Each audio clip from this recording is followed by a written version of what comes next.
Shalom Bapak Ibu Saudaraku, kita bersyukur Tuhan pertemukan kita di Kamis pagi ini.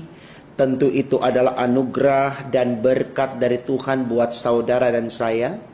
Maka mari kita yang mensyukuri akan kebaikan Allah ini, kembali kita bawa kesediaan kita untuk menerima firman-Nya. Dengan percaya firman Allah di pagi ini akan menjadi semangat bagi kita untuk mendharma baktikan diri pada hal-hal yang baik dan yang benar seperti yang Tuhan inginkan. Karena itu Bapak Ibu saudaraku, mari kita awali dengan doa, minta pimpinan Tuhan di dalam kuasa Roh Kudus-Nya. Mari kita berdoa.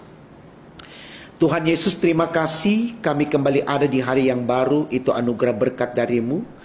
Kami mohon sebelum jauh kami melangkah menyusuri kehidupan hari ini Tuhan, Engkau anugerahkan kami firman-Mu agar di dalam semuanya itu kami semakin dewasa di dalam menyikapi hal apapun, dan dengan demikian kami mampu melakukan hal-hal yang baik seperti yang Tuhan inginkan dalam kehidupan kami. Karena itu ialah di sorga, berfirmanlah untuk kami karena kami sedia mendengarkannya. Demi Yesus Tuhan kami sudah berdoa kepada Bapa di sorga. Haleluya. Amin. Saudaraku, bacaan Alkitab kita di Kamis pagi ini terambil dari kitab Maleakhi 2 ayat 1 sampai 5. Demikian firman Tuhan. Murka Tuhan terhadap para imam. Maka sekarang kepada kamulah tertuju perintah ini, hai para imam. Jika kamu tidak mendengarkan dan jika kamu tidak memberi perhatian untuk menghormati namaku, firman Tuhan semesta alam, maka aku akan mengirimkan kutuk ke atasmu dan akan membuat berkat-berkatmu menjadi kutuk. Dan aku telah membuatnya menjadi kutuk sebab kamu ini tidak memperhatikan. Sesungguhnya aku akan mematahkan lenganmu dan akan melemparkan kotoran ke mukamu, yakni kotoran korban dari hari-hari rayamu. Dan orang akan menyeret kamu ke kotoran itu. Maka kamu akan sadar bahwa kukirimkan perintah ini kepadamu supaya perjanjianku dengan Lewi tetap dipegang. Firman Tuhan semesta alam, perjanjianku dengan dia pada satu pihak ialah kehidupan dan sejahtera, dan itu kuberikan kepadanya. Pada pihak lain ketakutan, dan ia takut kepadaku dan gentar terhadap namaku. Saudaraku, tema renungan kita di pagi ini dituliskan demikian dalam Sabda Bina Umat, kesewenangan pemimpin. Kesewenangan pemimpin. Ya, saudaraku, kalau kita tarik tema khotbah kita ini ke dalam kehidupan nyata kita, bisa kita katakan bahwa memang ini yang banyak terjadi. Ini yang banyak terjadi, ya.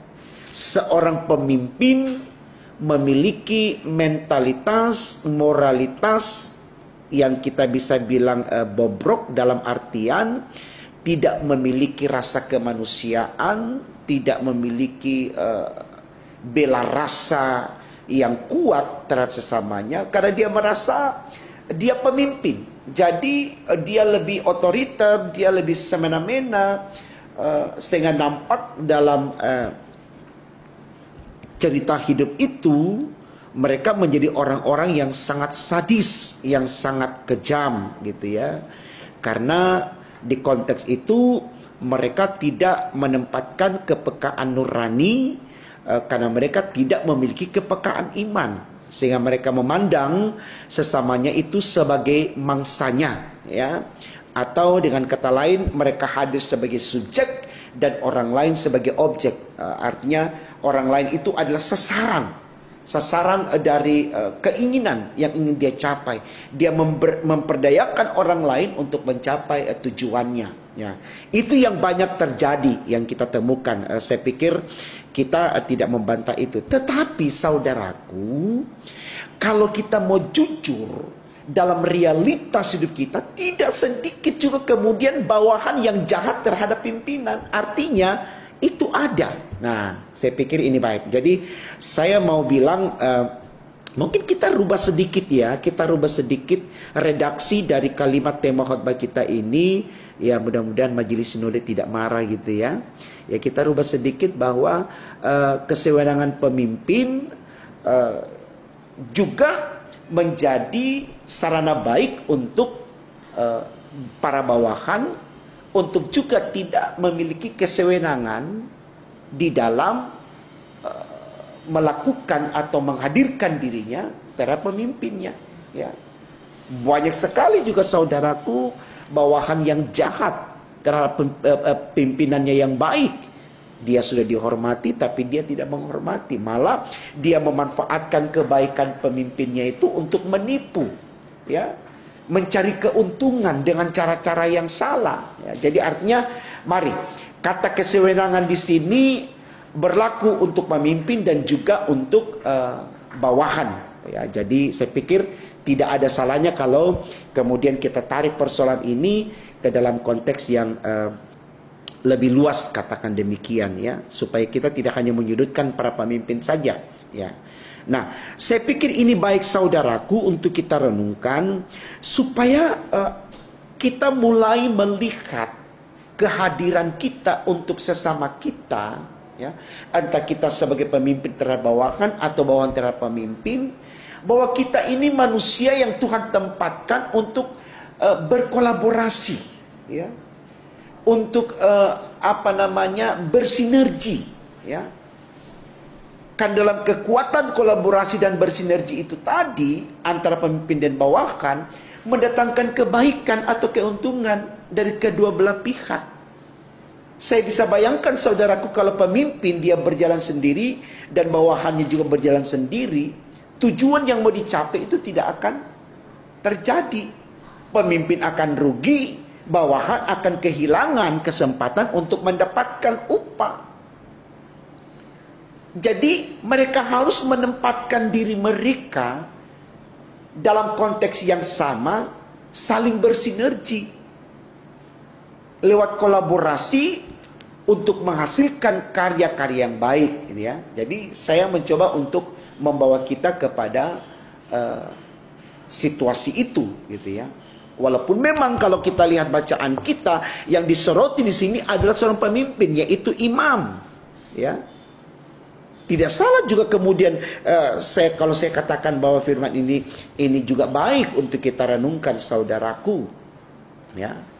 Bahwa yang disoroti oleh Maliaki di sini adalah sosok imam yang sewenang-wenang terhadap orang-orang yang dia layani, ya. Tapi mari kita juga orang-orang yang dilayani benar-benar harus membuka diri, ya, dalam kepekaan nurani dan kepekaan iman supaya kita juga selalu bersedia untuk menghormati para pelayan itu, gitu loh. Dalam konteks gereja saudaraku, maaf, saya harus katakan ini, ya. Tidak selamanya yang jahat itu pelayan. Entah dia pendeta, entah dia diaken, entah dia penatua. Tapi ada juga jemaat yang memang jahat, gitu loh.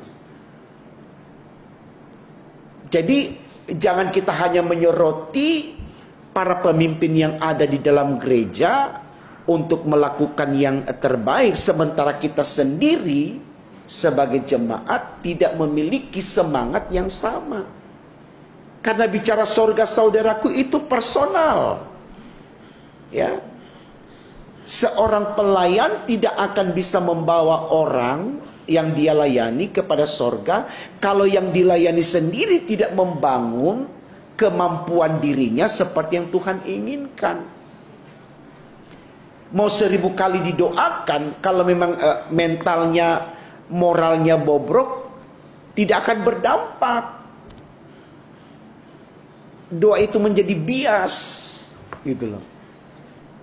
Jadi betul-betul mari kita bawa saudaraku diri kita masing-masing mau sebagai apapun untuk sama-sama mencari sorga, gitu loh. Jangan kita berharap seseorang yang bawa kita ke sorga. Itu tidak akan mungkin. Sekali lagi bicara surga itu personal, pribadi. Seorang ayah tidak akan mungkin bisa mengatakan kepada Tuhan, Tuhan dia anakku, maka bawa dia ke surga. Tidak.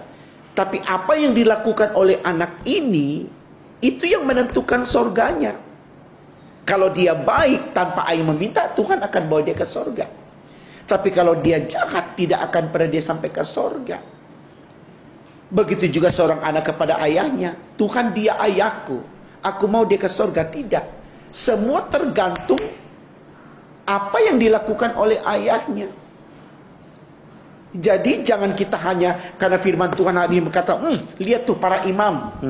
Lalu kemudian kita merasa kita tidak dibawa kepada situasi ini. Tidak, saudaraku. Mari kita lihat dalam kitab Efesus pasal 6, ya. Kitab Efesus pasal 6 ayatnya yang ke-9.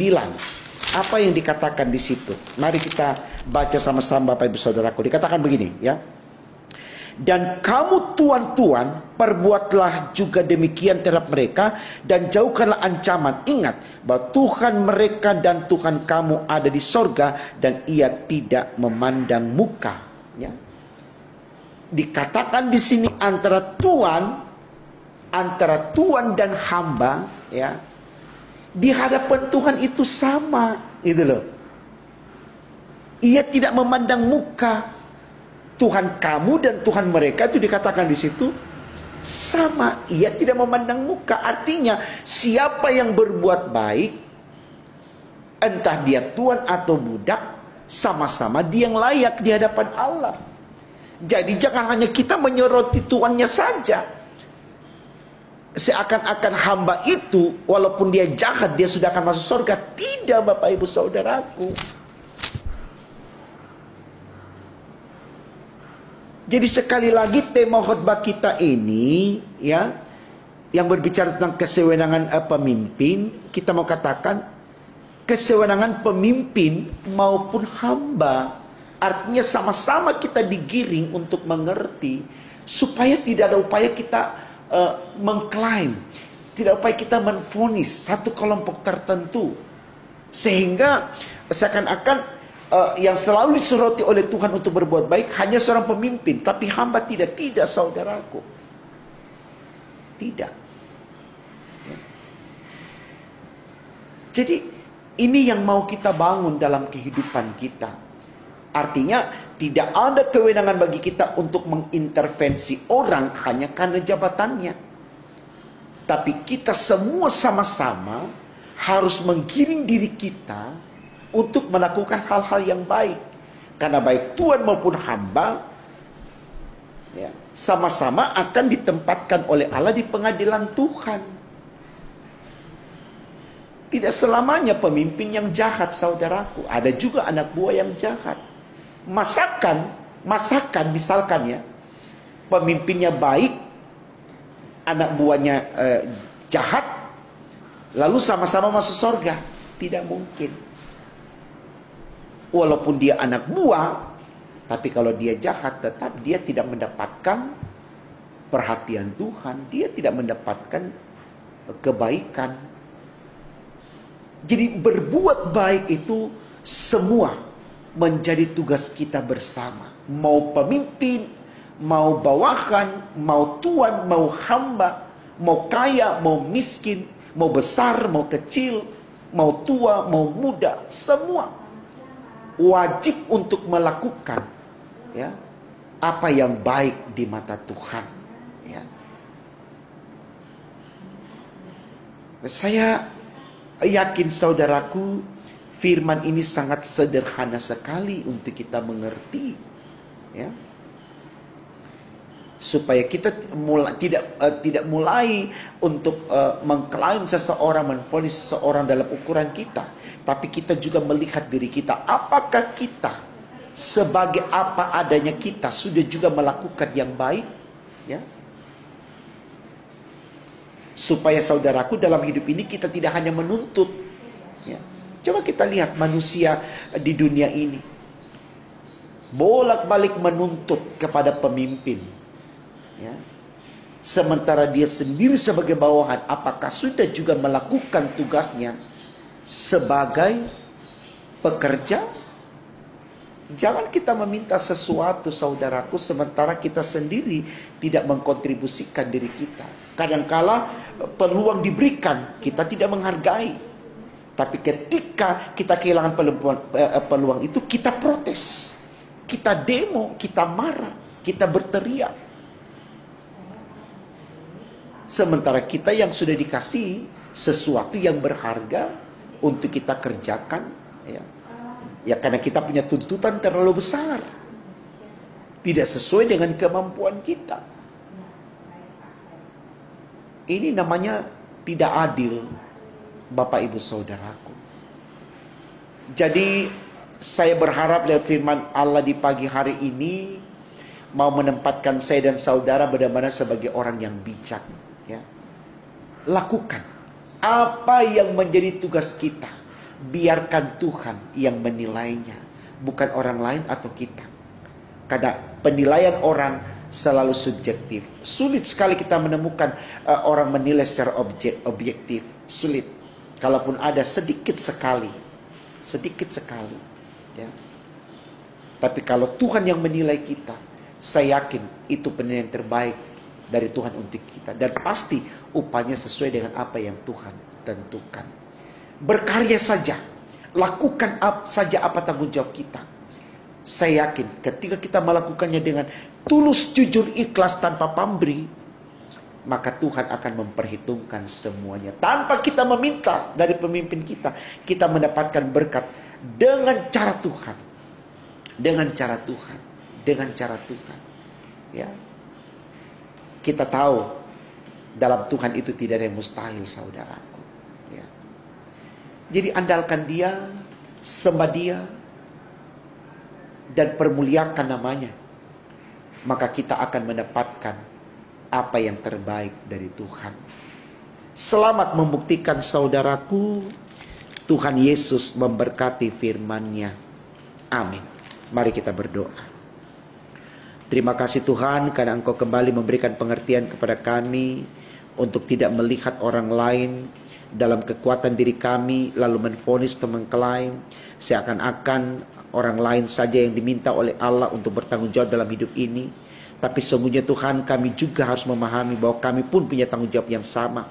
Sehingga kami selalu berusaha untuk mengenali diri kami agar kami mampu dalam kekuatan yang ada memberikan kontribusi yang terbaik dalam hidup ini seperti yang Tuhan inginkan. Dan itulah berkat dari Tuhan untuk kami.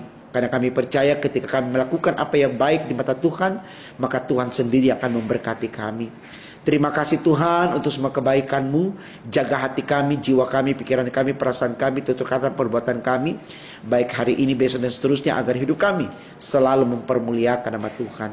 Ini doa kami Tuhan Yesus, sempurnakan dan kabulkan. Karena kami berdoa hanya dalam nama Tuhan Yesus Allah kami yang hidup. Haleluya, puji Tuhan. Amin.